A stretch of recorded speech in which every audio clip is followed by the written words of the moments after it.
ఫిబ్రవరి release అయిన 'హే Balwant' movie ఎలా ఉందో రివ్యూలో చూద్దాం. 2 hours 50 minutes run time. Work ఉండడం వల్ల రిలీజ్ రోజు చూడలేకపోయాను. నెక్స్ట్ డే అంటే 21న సెకండ్ షోకి వెళ్లి చూసా. నచ్చింది. స్టోరీ విషయానికి వస్తే సుహాస్ చిన్నప్పటి నుంచి వాళ్ళ ఫాదర్ రావు బల్వంత్ నరేష్ చేస్తున్న బిజినెస్ ఏంటో తెలియకపోయినా ఆ బిజినెస్ వల్ల వాళ్ళ నాన్నకి మంచి పేరు ఫేమస్ రావడం వల్ల అదే బిజినెస్ పెద్దయ్యాక టేక్ ఓవర్ చేసుకోవాలనుకుంటాడు. కానీ వాళ్ళ ఫాదర్ బిజినెస్ వద్దు అనడంతో తనకు టాలెంట్ ఉందని నిరూపించుకోవడానికి మిత్ర ఫౌండేషన్ అనే ఎన్జిఓ స్పాన్సర్ చేసిన కొన్ని బిజినెస్ ల కన్సల్టెంట్ కోసం చూస్తున్నారని తెలిసి అక్కడికి వెళ్తాడు. అక్కడ వెళ్లి వాళ్ళ బిజినెస్ లో కొన్ని టిప్స్ ఇస్తూ ఆ ఎన్జిఓ ఓనర్ అయిన శివానీని లవ్ చేస్తాడు. ఒకరోజు కొన్ని కారణాల వల్ల ఫాదర్ బిజినెస్ టేక్ ఓవర్ చేసుకునే టైం వస్తుంది. అక్కడికి వెళ్ళాక ఆ బిజినెస్ ఏంటో తెలిసాక షాక్ అవుతాడు. ఆ బిజినెస్ వల్ల లవ్ కూడా బ్రేకప్ దాకా వెళ్తుంది. అసలు ఆ బిజినెస్ ఏంటి, ఆ బిజినెస్ వెనక ఉన్న ఫ్లాష్ బ్యాక్ ఏంటి, ఇంకా మధ్యలో వచ్చిన డెడ్ బాడీకి శివానీకి సంబంధం ఏంటి, మధ్యలో వచ్చిన పొలిటికల్ లీడర్ అజయ్ ఘోష్ కి సుహాస్ కి సంబంధం ఏంటి,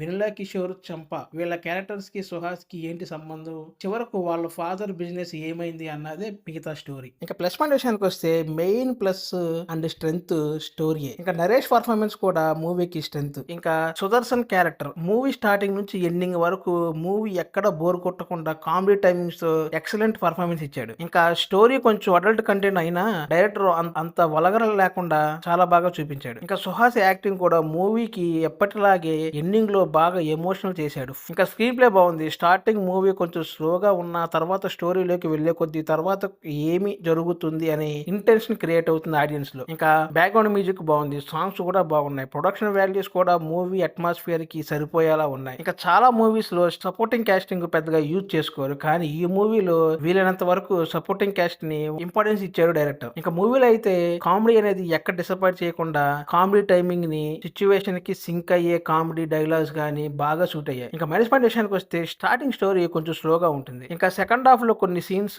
స్క్రీన్ ప్లే స్లోగా ఉంటుంది. ఎడిటింగ్ లో ఇంకొంచెం వర్క్ ఉందనిపిస్తుంది. ఆ డెడ్ బాడీ చుట్టూ తిరిగే స్టోరీ, పొలిటికల్ స్టోరీ కొంచెం బోర్ కొట్టిస్తాయి. తీసుకున్న స్టోరీ అడల్ట్ కంటెంట్ కానీ ఒక కామెడీ కాన్సెప్ట్ కాబట్టి దాన్ని ఒక కామెడీ యాంగిల్ లో మాత్రమే చూస్తే ఒక మంచి ఎంటర్టైనర్ అవుతుంది. ఇంకా ఓవరాల్ గా యాక్షన్ ఎలిమెంట్స్ ఏమీ లేకుండా ఒక మంచి కామెడీ ఎంటర్టైనర్ గా మూవీ బాగుంది. ఇక ఫైనల్ గా ఈ మూవీకి నా రేటింగ్ 3/5. Thanks for watching.